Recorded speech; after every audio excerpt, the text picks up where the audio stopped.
Welcome, Interisti, to episode 118 of the Inter Views podcast, the official podcast of SempreInter.com. We're here for the post-match reaction of Venezia Inter, which finished 1-0 to the visitors, a goal from Matteo Darmian in the 16th minute. As always, I'm one half of your co-hosting duo, Alessandro Rafa, joined here by Gianni Paterno. Gianni, cold open question of the week here. Is it okay that we never got into full gear, but were able to take away the 3 points given the rotation, given the fixture list, given the context around this game? I don't love it, but more so given the results of the teams around us, I'm okay with it. 3 points was exactly what we needed. We needed to get a bare minimum of the, not bare minimum, obviously. We needed to get all 3 points in this match, especially given where Venezia are in the table. And even though they played a fantastic game, and hats off to them for literally fighting to the very end, we got the result. That's really all that matters.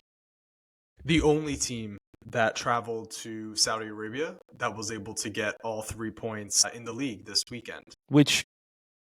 Now let me ask you a question. Given the fact that we didn't win the trophy, are you okay with losing that trophy if it meant getting all 3 points against Venezia? Yeah. The fact that it was a derby and the fact that it was the second derby loss of the year, that stings. The fact that it was a final of a trophy, that stings. And I'm definitely not, letting the team or the club off of the hook for that loss, especially given the way that it occurred, a 3-2 turnaround. Always tough to deal with. It has been difficult coming out of that game. With work and everything, I have 3 opportunities throughout the day to check Inter Twitter, keep myself up to date and so forth. And since that loss, it's been tough to bring myself to open Twitter and engage because it still stings. But this win does a lot to shake that off. If we're being honest, if Interisti are able to take the 30,000 foot view coming out of that loss, they would say the start of this season, the objectives were to get far in the Champions League and bring home another Scudetto. For some people, Champions League over a Scudetto. But either way, those are the objectives, right? So 3 points in the league versus, a Supercoppa is a Supercoppa, which we've won 3 years in a row. And at this point, it's almost a toss-up between Supercoppa and Coppa Italia at this point for level of importance, right? I think Coppa Italia is still more important in my eyes. It's the more difficult trophy to win, but it's not anywhere close to the level of the objectives that we really care about. So 3 points in the league, that's heavier for me. Yeah, no, I would agree. I would have to agree there. So especially with given how tight it is at the top of the table, you'd rather get the 3 points to be able to keep pace. And you still have a game in hand on Napoli, and hopefully, they draw today, but we'll see what happens.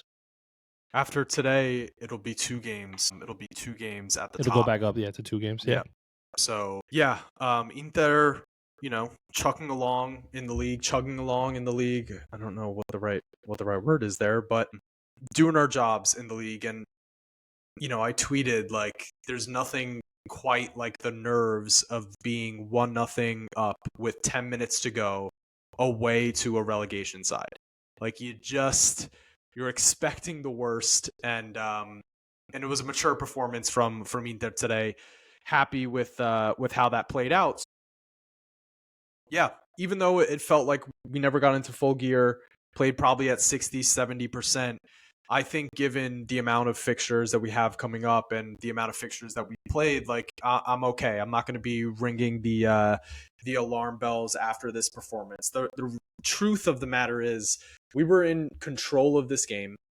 Venezia they did hit the post, and Sommer did have to make, a couple of good saves, but the same can be said of Inter as far as the other end, right? Some finishing issues, particularly from Frattesi twice. Taremi could have done better with chances. Lautaro could have done better with chances. So we did our job. We got the victory, and we're on to the next one.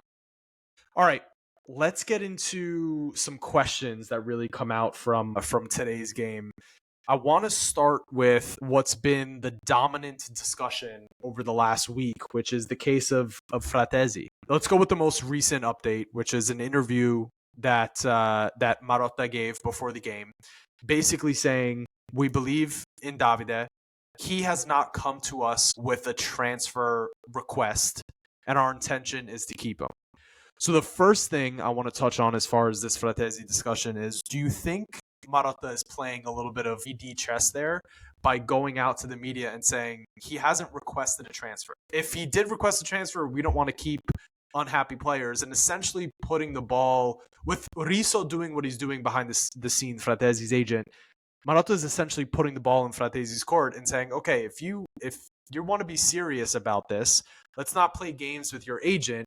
Come and request the transfer, and in doing so, kind of exonerates Inter and says, okay, it's an unhappy player. He asked for the transfer. Do you think Marotta is being a professional here in his role as CEO? Yeah, 100%. I mean, I think it's a risky tactic, but I also think it's a good tactic. You put the pressure back on the player to, hey, if this is true, if this is really what you want, and kind of like be a man and come to me and say it.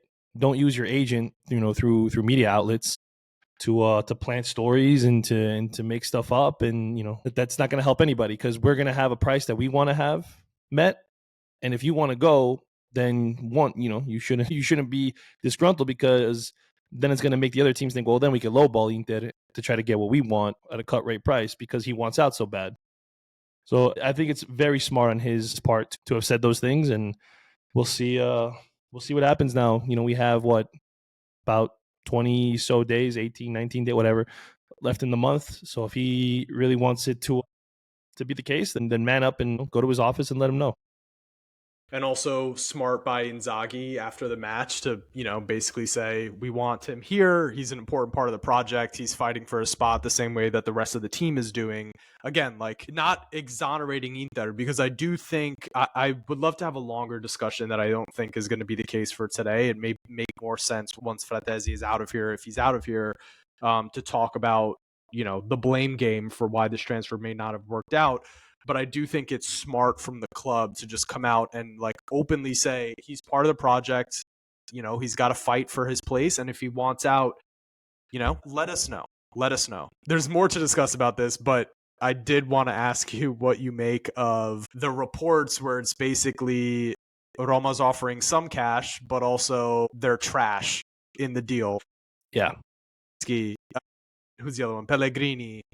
Pellegrini's not a trash player, but he's not, he's not what we thought he was. Cristante and Zalewski certainly aren't Inter quality.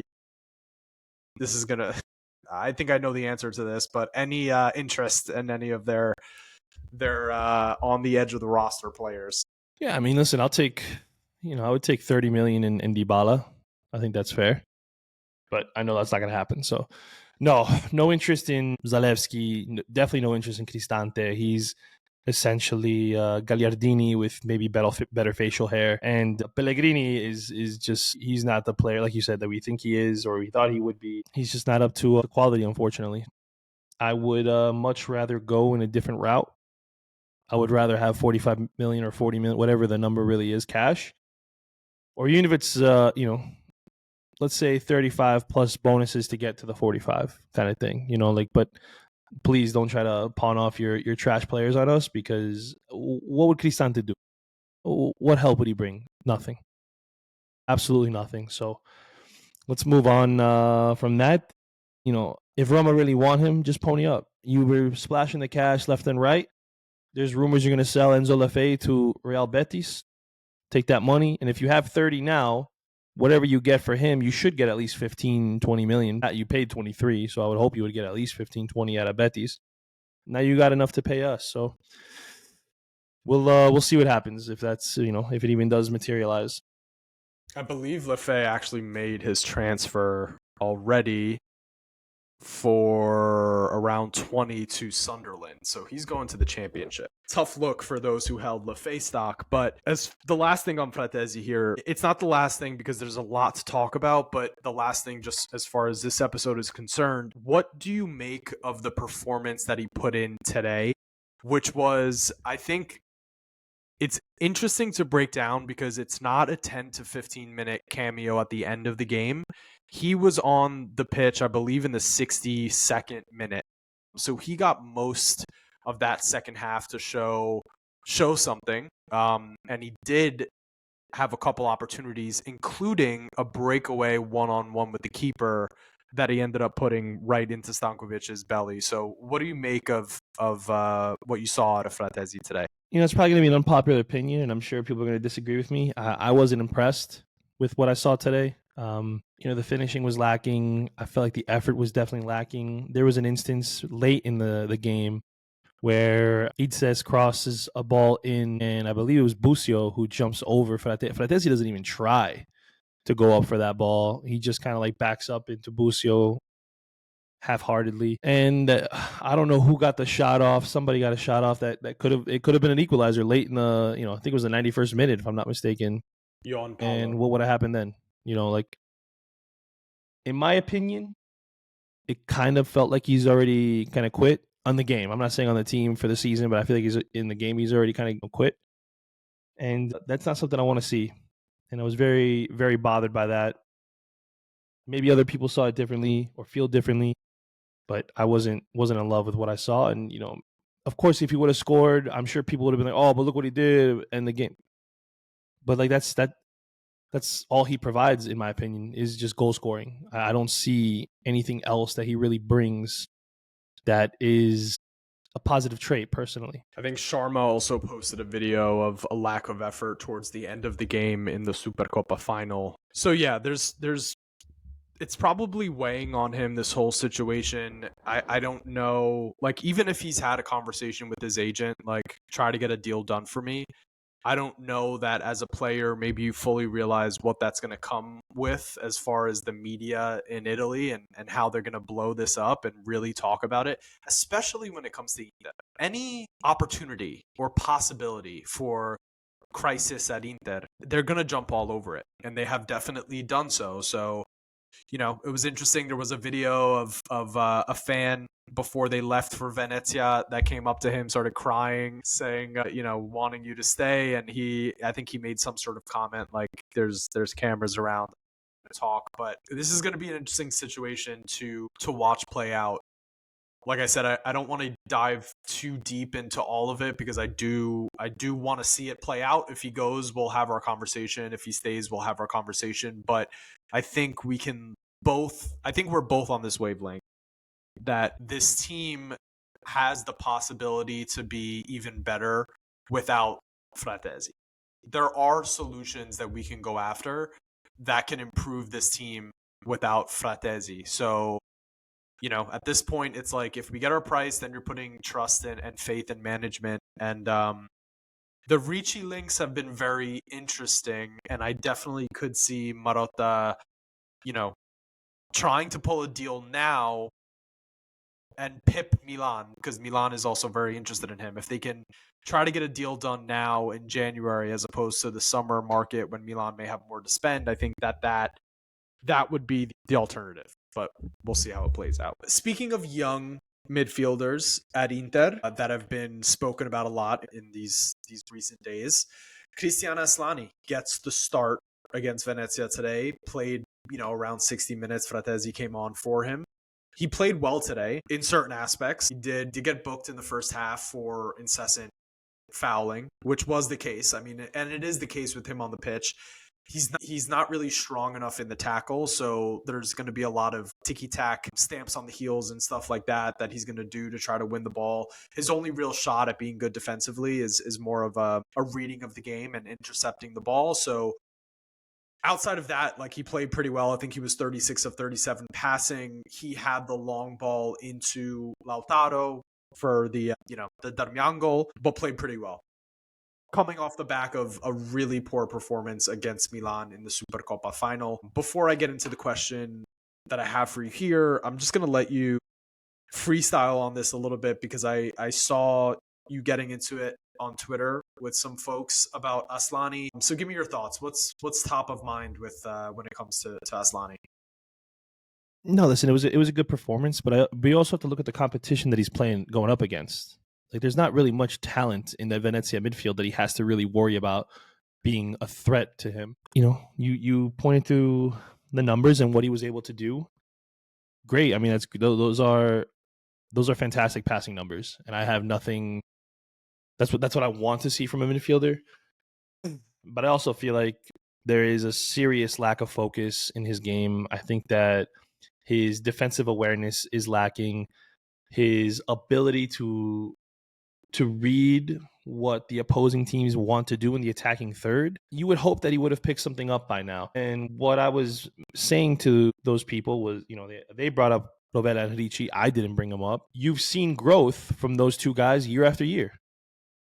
You cannot look at, Nicolo Ravella and tell me that he hasn't gotten better every year since he broke out at Genoa. You just can't. Ricci, same thing. He has gotten better every year. When he was at Empoli, he was good. Now Torino, he's gotten better. Are they world beaters? No. Although you can make a case that Rovella should be in the starting midfield for the national team going forward. Him, Barella, and Tonali is beautiful. I think that's a dream trio. We haven't seen that level of growth.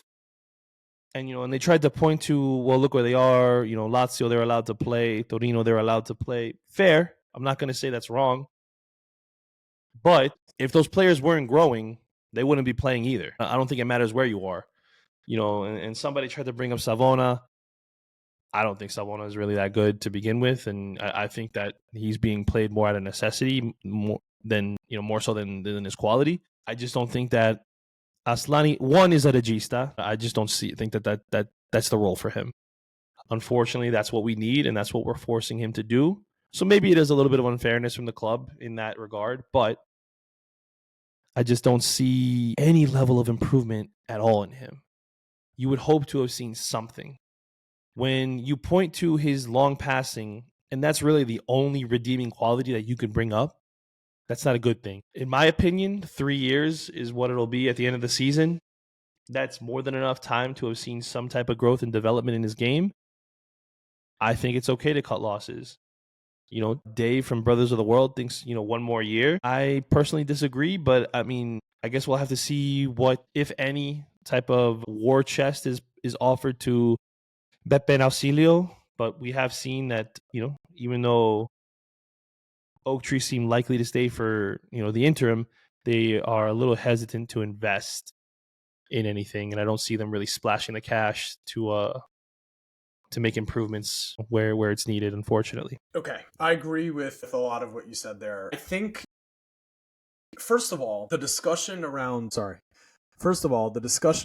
Asllani, it's more emotional than it needs to be for a player of his level and his quality.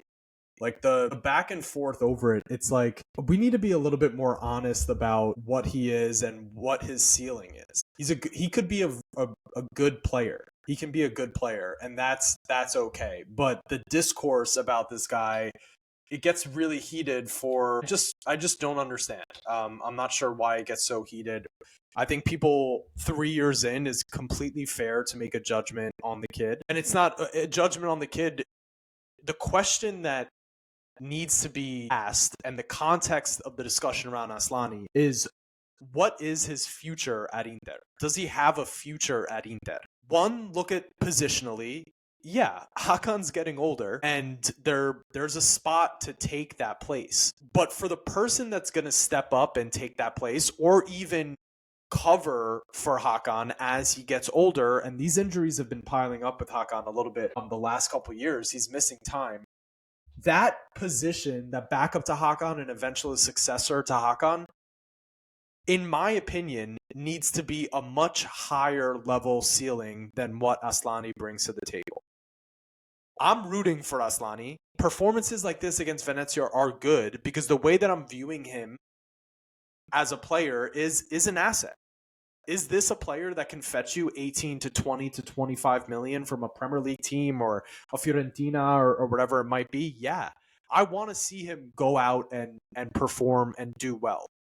But make no mistake about it, at least as far as I feel about the kid, I think he's got a portion of his bag that has the potential to be elite, which is that distribution. right? Safe passing and the ability to, to find the switch and hit the man on the long ball, or, find the trailing runner. But I think we can do better at that spot. I think there are better prospects, and I think that that's okay to say. It's not, no one is rooting for Asllani to fail. No one should be rooting for any Inter players to fail. Like, even if you don't want them on your team, the better they do, organically, the better their team is going to do, and the better their value is going to be on an open market. What if you already think they failed, though? Then you don't want to continue to see them. Because that's kind of where I'm at. It's not that I want him to fail. I just think he already is a failure at this club, personally. That's fair. And like, that's a question that I had going into this when I saw the lineup. And I had tweeted earlier in the week, like, after that bad of a performance against Milan, is it the right thing to do to go right back to him and stick him back there? Like, wouldn't it be better to do like Barella, Frattesi, Zielinski?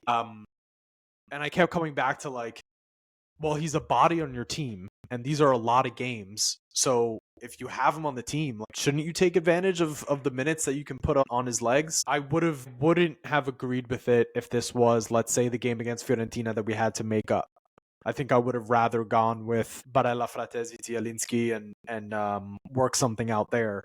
But given that it's against Venezia, I think you can afford to allocate those minutes towards Asllani, and he did well in that time. I don't think there's much more to say about this. It's a very contentious topic. There's a lot of hate thrown towards Asllani, which some of it has been earned and some of it has definitely been overblown. I think he's a good player. When I envision Inter in the future, a strong Inter competing for titles, I'm not really envisioning Asllani back there. And if the Asllani defenders are the people that say he could be the future, like, you're going to get what you deserve in that respect, which is a ton of discourse around this guy every time he shows up on the team sheet with, average to good to bad performances. So, yeah. Anything else you want to say about Kristjan before we move on? Nah, I'm good. All right, next thing I want to get into is Zielinski versus Mkhitaryan. Mkhitaryan somehow, some way, has picked up a little bit of a knock here. A lot of minutes on a 35-year-old. Who could have seen this coming? But was not able to leg it out here against Venezia, and Zielinski gets the start. My question to you is, who won the day? Given the Zielinski performance, was this a win for Mkhitaryan or was this a win for Zielinski? Sorry, I had to get that cough out before I started talking. I really liked Zielinski's game today. My one thing that I didn't like was his unwillingness to take shots from range. I know Sharma tweeted about it as well. I agreed with him 100%. Like, dude, you scored nothing but bangers against us. You would let it rip from anywhere outside the 18. Why are you not doing the same for us? He had at least maybe 3 chances to just take the shot. Now, one time, one of those, I think he might have, seen that the guy was at the angle that he would have been taking the shot. He might have, hit the defender. So I can maybe let that one slide. But he did have a couple that it's like, dude, just rip it. Like, everybody else is shooting. And then on the free kicks, I don't understand why Asllani was the one taking them. Because there was one on the right-hand side, which was perfect for Zielinski to take left-footed and curl it. Yeah. I don't get it. I don't know. But I thought his passing was good. I think the only one that I really didn't like was the one late in the game where Darmian was cramping. And instead of shooting that one, he decided to lay it off, which, I mean, if you saw that he was cramping, you knew he was going to be late to get to the ball. I don't know why. I think that was just a poor decision. Yeah. But overall, I think he had a good game. I just wish he would have been, taking some shots. There were a couple times in the second half where he earned himself some space with that like trademark drop of the shoulder that he was able to and it looks pretty every time he does it. It's very, very effective, and it's a part of when we talk about bag work. I was watching Carmelo Anthony highlights the other day for some reason. And the title of the video was bag work, and it got me thinking of okay, when looking at these players, think of what's in their bag. What do they have? He has some elite skills, one being this ability to get out of pressure with this drop of the shoulder that seems to fool defenders every single time. It's really pretty. But he didn't do much with that space once he did have it. I don't know how this performance would have looked if maybe, let's say, Thuram was on the pitch and he's our forward that gets in behind the back line the most. Could Zielinski have had more opportunities to release a player like that and get assists? Maybe. I thought it was a good performance from him today. He was the one that slotted in at Regista instead of Barella when Asllani came off the pitch, which I thought was interesting. But if you had to ask me who wins the day, Mickey or Zielinski, I would say it was more of a win for Mkhitaryan because And how do I end the episode? Where do I? Oh, sorry. Go ahead. There's some agendas out there for Mickey for sure. Zionino, I see you loving Mkhitaryan. He's beating the Mkhitaryan drum, bro. He is leading the charge. It's fine. Mickey does some good stuff. Zielinski doesn't quite have the industriousness of Mkhitaryan, but I trust Zielinski in the final third more, even though it didn't come off today. Yeah, I think we haven't seen the best of Zielinski in an Inter kit yet. That's fair. All right. Moving on. This one is hopefully a fun one. Is there a case to be made for Inter's MVP of the season to be Stefan de Vrij? When you think of what MVP means, most valuable player, Acerbi's been down for a long time. De Vrij has been in that spot, performing at levels that he was performing when he was the Serie A defender of the season. He's up there for best defenders in Serie A this season, without question. Thuram's got the goals. Barella's got, the play from midfield. Dimarco has the contributions as well. Is there a case for Stefan to be Inter's MVP this season? I could see it. I could hear the argument. I don't agree with it. I don't think he's the MVP. How do you say that without putting him down, right? It's like, I think that you can make an argument, obviously, that he's not the MVP, but also, like, without not being so impressed with what he's brought to the team this year. Oh, that's that. I mean, yeah, I've definitely been impressed with his play, and it's almost like a massive resurgence in his game. But then I think that you're taking away the value that you have in what Bastoni's done, in what Dimarco's done, in what Thuram's done. Has it had that level of impact? Yes, he's stepped in for another aging center back in Acerbi and been able to play phenomenally for the entire season. But like if we took, let's say we took De Vrij out, right, and we put in Palacios, or we took Dimarco out and had Augusto playing left wing back solely, what do you think would be a more noticeable omission in the lineup? Good question. I mean, and I'm not going to be upset if someone says, "Oh no, you would notice if De Vrij is missing more so than Dimarco."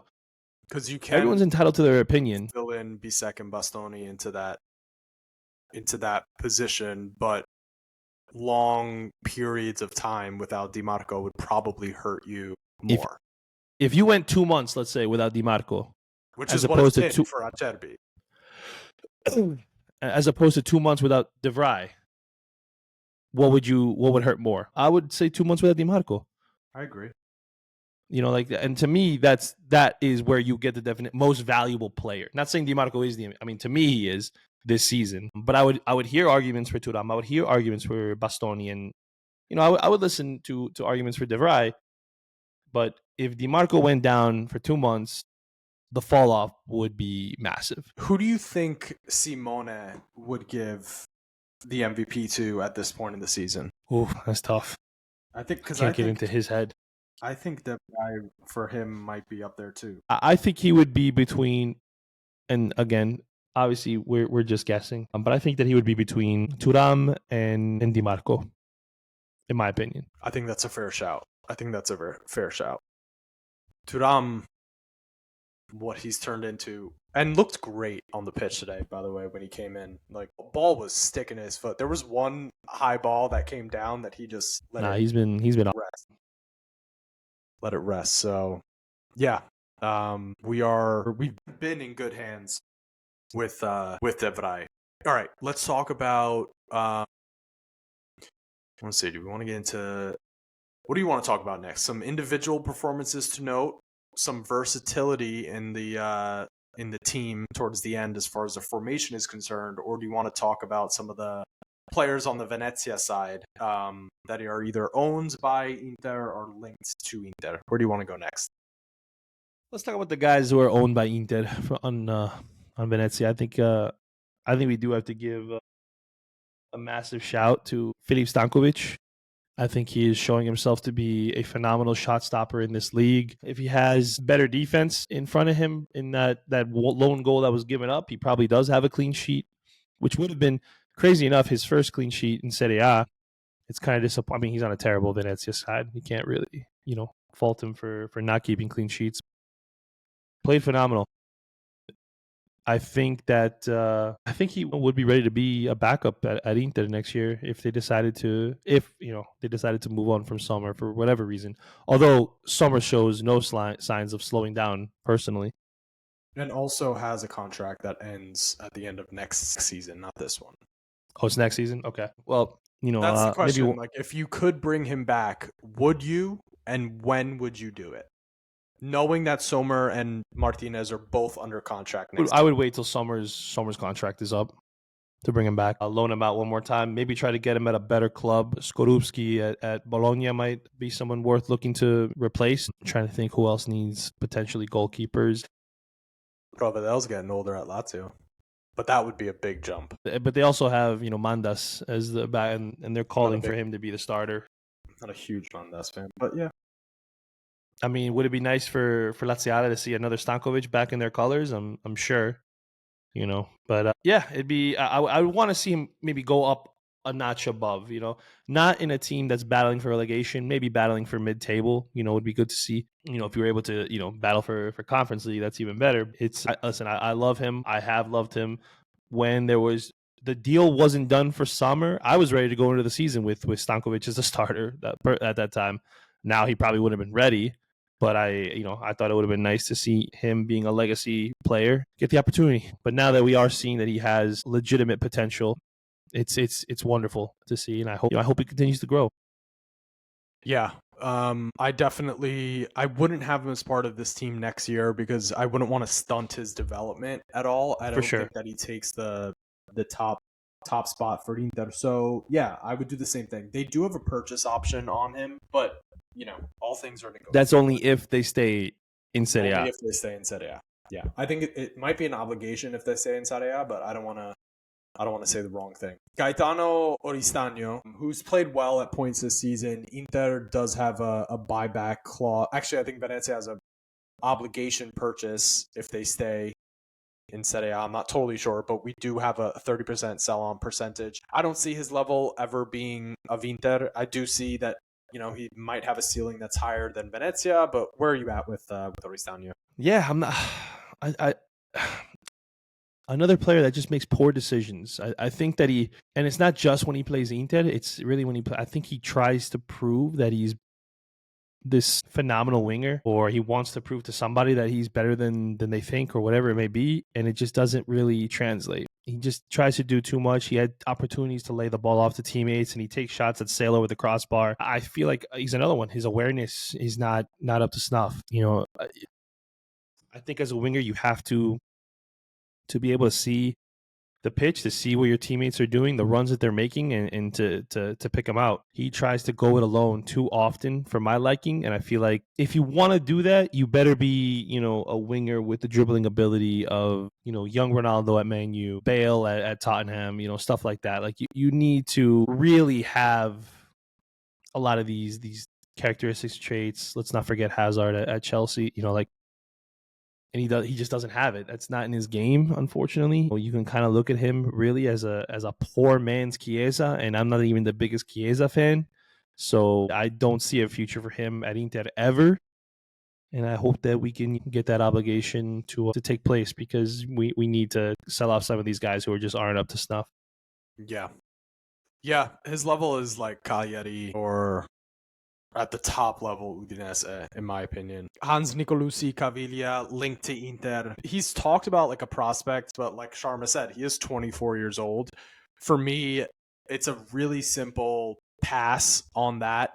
Again, if you look back at the Asllani conversation, it's like I'm looking for someone to succeed Hakan. I'm looking for not a depth piece. And he's not, for me, he's not even that good of a depth piece. So it's a pass for me. I'm assuming it's the same for you. Yeah, no, it's not a question. Yeah, huge pass. He's not a quality enough player to be in this squad, unfortunately. For him, not, fortunately enough for us. There are better options out there that I would much rather invest in than him. Do you like Busio at all? I do like Busio. I don't think that he's an Inter quality player either, but I do like Busio. Honestly, Tessman was the guy, obviously, that I think would have been good, and I think that he would have been an upgrade on Asllani. So it's disappointing that him and his agents were so greedy and expecting to get more out of Inter, and that's what made the deal fall through, unfortunately. But that's just bad advice, because if you agree to something, you can't like renege on it and change your mind. Mismanagement of a career, for sure. Yeah, 100%. I like Busio too, but not right now. I want to stay at the level that we're at, right, guys? Like, I want to stay competing for titles, and I want the players that are brought in and investments that we make to reflect that. So, yeah, it's going to be a pass on Busio for me. Let's get into some of these individual performances today. Jan Sommer, some excellent goalkeeping today. He didn't have a lot to deal with, but when he was called upon, he dealt with it very well. Anything that you want to say about your Swiss brother? This guy's amazing. He is such a force from the back, and a solid goalkeeper, phenomenal shot stopper. Like, these are the things that you look for. And like, I don't want to, I got into it with a fan of Lazio. It wasn't Nick Diani, because I said when he signed with us that, he'll be one of the, if not the best keeper in Serie A. And this person was very defensive. He thought that Provedel was better, and he said Provedel was better. I was like, you can't just give, Provedel off a one good season with Lazio, say that he's a better goalkeeper than Jan Sommer, who hasn't been doing it at a top level for years. He, gave us a hard time when he was at Borussia Mönchengladbach. He was solid for Bayern Munich. The guy's had a phenomenal career from everywhere, Basel as well. And to see him still performing at this level, to still have the reflexes that he has, and the rebound control as well. I mean, I've talked about it with Onana. I thought that was a big underappreciated aspect of his game. And he had one off, I think it was Dumbia's header. Look at that. I'm sounding like I'm from Brooklyn. His header, where he made the save and was able to control it enough that he was able to get on top of the rebound and, avoid giving up an equalizer there. And then if you look at the shot from Busio that went off the post, and I always butcher their captain's name for Venezia, but he came in, he was offside. But he, shot it. Great reflex save by Sommer there. And then he was in a position to make another save, which he did do. And then the third opportunity would have come in. And then they finally blew the whistle. But I love Jan Sommer. I think that he will go down as one of the most underappreciated goalkeepers in Inter history. I don't think people really appreciate just what he brings to this team and the quality that he's able to provide. So I hope that's not the case, but I love Jan Sommer. Especially if he's able to grab another Scudetto. He's got to be rising up the ranks of goalkeepers for Inter. If he gets another Scudetto, go ahead. I would love to hear people's opinions, and you can comment on the post when we put this episode out. But I think if he gets a second Scudetto, you can make a case that he's, maybe above Samir Handanovic. I don't have it in me to argue against that right now, so I'll say. And I would not be upset if you did. Like, I would not say, "Oh no, you're wrong," or anything. Like, I'm just saying you can make the case. I'm not saying he is automatic. Like, Handanovic, unfortunately, was a part of some really bad teams, and I think that does him a huge disservice. For sure. But trophies do matter in Hopefully legacy. we are able to have that conversation at the end of the season. Matteo Darmian on the score sheet, shows up when you need him, Mr. Reliable, didn't give up anything on his side, slotted perfectly into the back three, covering for Jan Bisek, who's out for the next 20 days minimum. Any flowers for Matteo today? Another one, our Swiss Army knife, our jack of all trades. This guy, I just feel so calm when he's on the pitch. There's no panic to me. He's not the flashiest player. He's never going to wow you with anything. But Matteo Darmian is just so good. Part of me wishes I had a kid of his just because of, I think he's like one of those like underappreciated, unheralded players. And it would be like so hipster to have a guy who's not one of the main dudes on your kit. Yeah, no, he's a great performance. And whenever we call, he doesn't complain. He never has, a pouty face. You never hear any rumblings. He comes in, he does his job, and that's it. And I'm so thankful that he's one of ours. I think every team, every winning team, every team that's challenging for titles needs a player like Matteo Darmian. They need no, they don't. They don't. Oh, right. Only right. we need him. I don't want a Napoli to have Darmian. I don't want Atalanta to have a Darmian. It's good. It's good the way it is. Napoli's trying to get Danilo, so maybe that they think he's their. There you go. That's your Darmian, Danilo. I love Danilo. I think he's so good. Be a great signing for a team going for the title. Arguably, can you argue today was Bastoni's best defensive performance of the year? It's so funny you said that because yes, you can make that argument. Another great game. Another one where he's making last-ditch tackles and blocking shots. God, I love Alessandro Bastoni. And isn't it crazy that the three best Italian players all play for Inter? We should keep grabbing them too. Let's get more. I mean, listen, get me Rovella or Ricci. I'm thrilled. I was hoping we would have been able to get Buongiorno. Who knows? Maybe Calafiori's not enjoying life in North London. Rainy weather, shit food. What else? What else at that club? Yeah, and everyone's criticizing the signing now. Like, it's kind of funny the way they're turning on.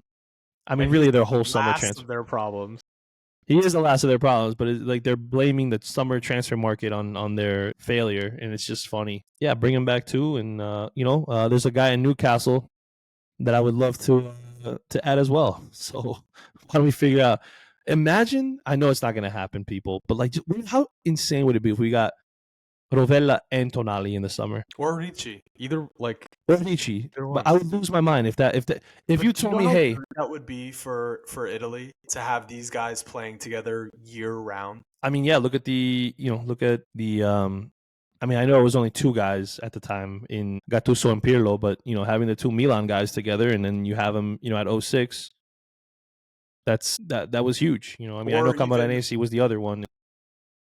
I think the best example of it would be the Bonucci, Barzagli, Chiellini backline.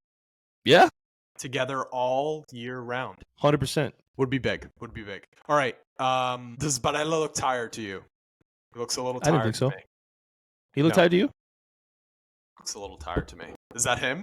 That's my brother's at the casino, so he's probably wants me to come out and start gambling. Nice. What time is it?